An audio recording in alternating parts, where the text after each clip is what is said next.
Olá, meninas! Bora para mais uma aula.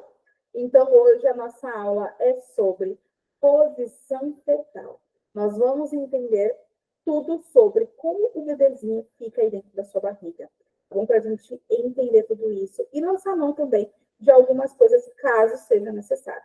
Então, vou começar aqui a transmitir para você a nossa aula, compartilhar contigo.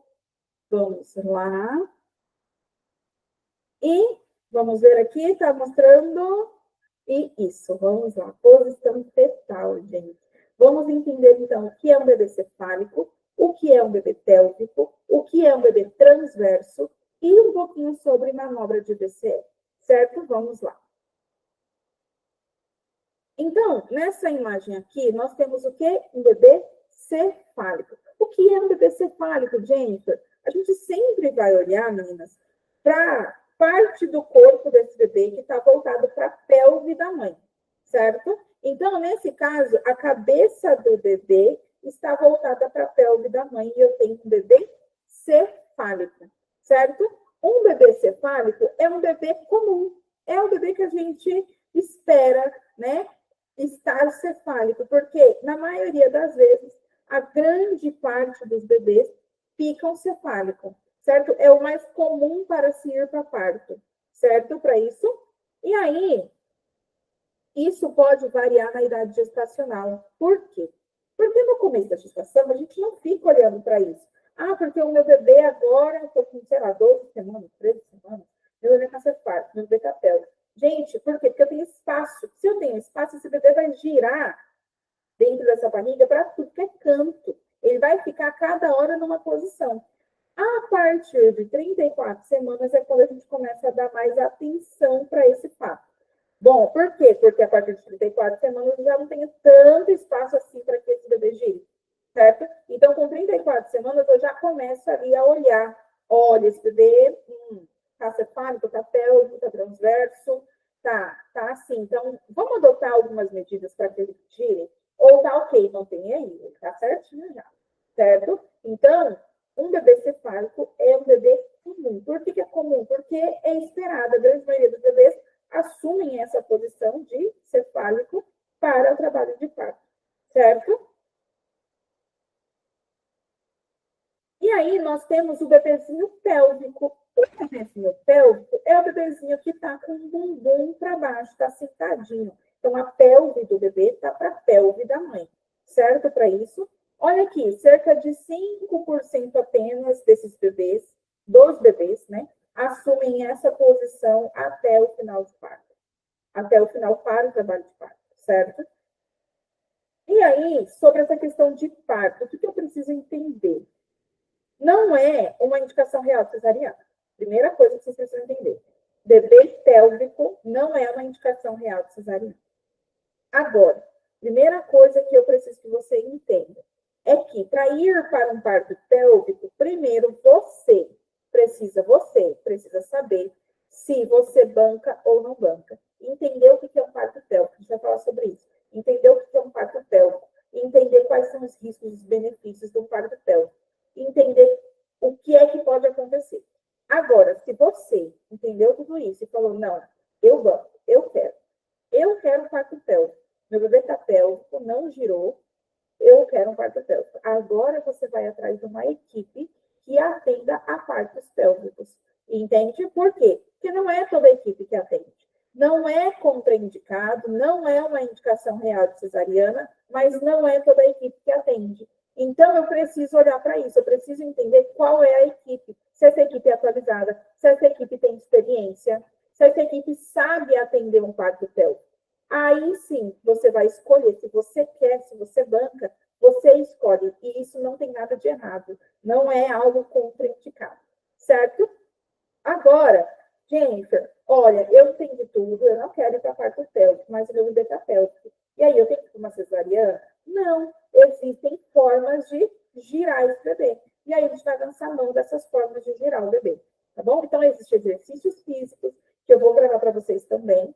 Então, existe exercício físico, né? Os spin dates da vida. Existe a manobra cefálica, né?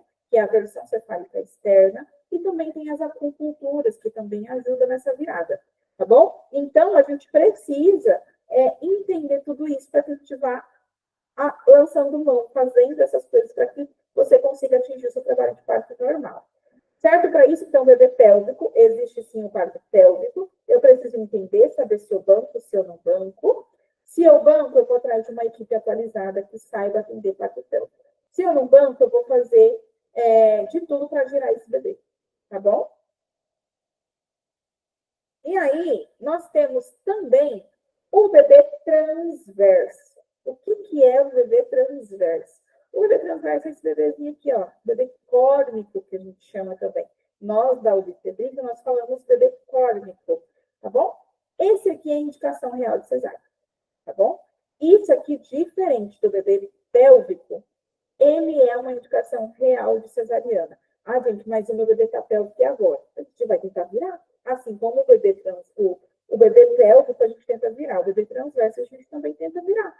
Certo? Só que olha aqui os dados. Eu sempre gosto de trazer para vocês os dados. Cerca de 1% apenas dos bebês vão assumir essa posição e ficar até o trabalho de parto. Então, é muito baixa a porcentagem. Então, a gente precisa olhar para isso. Um bebê que está transverso, a gente vai tentar fazer técnicas para mudança de posição. Vai fazer exercício, vai fazer acupuntura, vai fazer VCE, e a gente vai falar sobre VCE, tá bom? Então, isso aqui é um bebê transverso.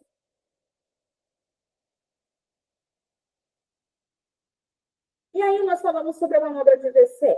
A manobra de VCE é a versão cefálica externa, que é o médico chegar lá e girar esse bebê de fato para que ele fique de cabecinha para baixo. Quando que a gente pode fazer? A partir de 37 semanas. Por quê, Jennifer? Por quê? Porque 37 semanas, inclusive já vou trazer aqui outra informação. Até quantas semanas a gente pode ir numa gestação? A gente pode ir até 42 semanas, tá bom?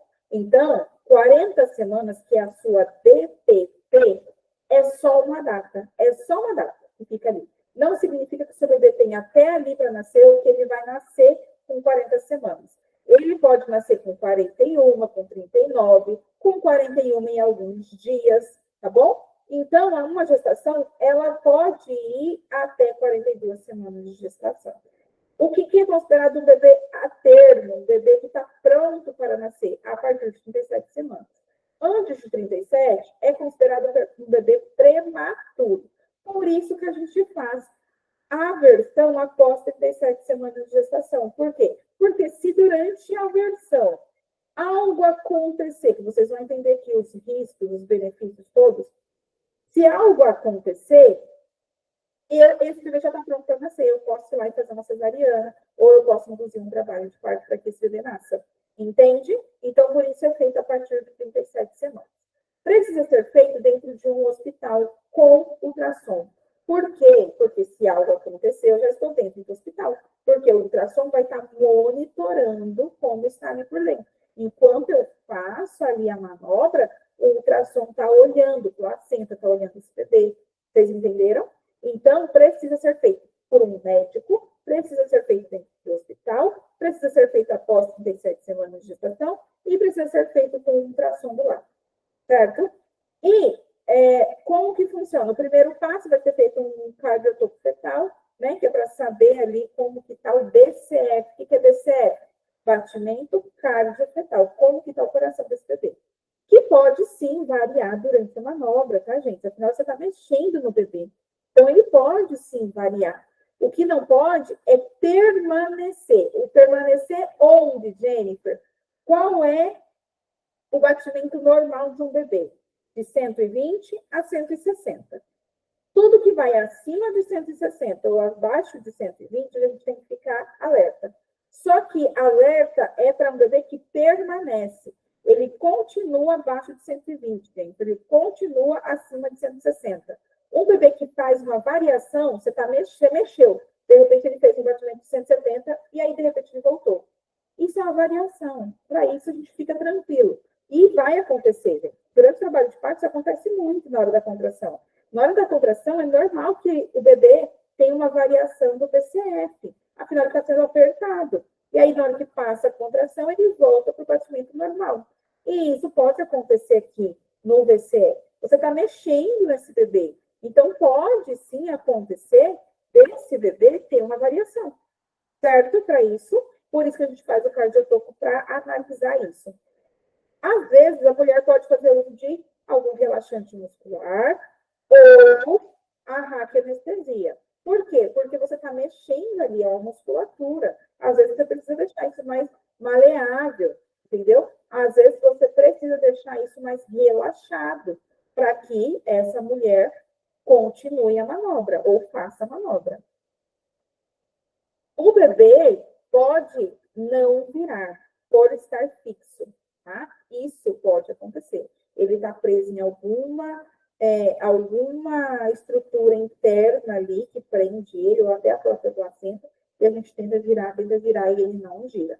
Mas olha aqui como eu falo para vocês sobre os dados. 58% desses bebês giram, tá? Então, 58% dos bebês giram, tá bom? Vai virar. Então, gente, é uma grande oportunidade ter o VCE. Descobrir um profissional que faça o VCE, certo? Agora, vamos para os riscos. Né? Como eu disse, eu gosto de dados. Isso que faz com que a gente tenha coragem no olho de animal, certo? Riscos. 0,24% de riscos de complicações graves. Isso é muito pouco. Pouquíssimo, né, gente? Pelo amor de Deus. Então, ó, qual que é o risco? Descolamento de placenta, porque a placenta está ali grudadinha, né, na parede do útero. Conforme você vai girando esse bebê, pode acontecer sim um descolamento de placenta. Mas, ó, a quantidade de porcentagem disso, óbito fetal, também, olha a quantidade de porcentagem. Porém, gente, esses dois aqui, eu preciso que vocês olhem por que a gente faz dentro de um hospital, com um médico, com tudo pronto. Porque se caso algo disso acontecer, a gente, ó, rapidamente age. E aí, por isso que a chance disso acontecer é muito baixa. Tá bom? Por quê? Porque tem que agir rápido, por isso tem que ser feito. Não é para ser feito de qualquer jeito. Em casa, só com um sonarzinho ali na mão, não é para ser feito de qualquer jeito. É para ser feito dentro de um hospital, com o médico, com a equipe toda ali dentro, certinho, com ultrassom, porque se algo acontecer, a gente age. E aí o risco continua sendo baixo, tá bom? Outra chance, né? As complicações mais leves, gente, que nada vai levar a um problema grave. Então, dor na barriga, afinal, a barriga está sendo manipulada, né? Então, vai ter uma dorzinha, um desconforto, pode ter um desconforto ou outro. O BCF, que é o batimento cardiofetal, dá uma variada, lembra que eu falei para vocês? Pode variar sim, e tá tudo bem, desde que ele não permaneça, tá bom? E os hematomas, afinal, você está mexendo ali, manipulando aquela mulher, então pode sim acontecer os hematomas. Isso são complicações leves. Agora, o que eu quero que você preste atenção também é aqui, ó, o que a literatura traz para a gente. A literatura traz que, em caso de um bebê pélvico, o melhor, o mais indicado é que você indique um BCE, você indique a manobra. Por quê? Porque ela tem menos riscos do que uma cesariana. Gente, olha para isso, menos risco. Nunca que uma cesariana tem 0,24% de chance. Nunca que uma cesariana tem 6% de chance. Então, o risco de um BCE, de uma manobra, é muito inferior a uma cesariana. Certo para isso? Então, vou olhar aqui de novo para vocês. Vamos lá. Gente, essa é a aula que eu queria fazer para vocês hoje. Uma aula não muito comprida, mas uma aula rica de informações. Então, captem todas. Coloque o parceiro aí para assistir. Vou sempre estar falando isso. Coloque o parceiro para assistir. Anote tudo e aplique. Tá bom? Por quê? Porque não adianta só escutar. Tem que aplicar. Um beijo e até a próxima aula.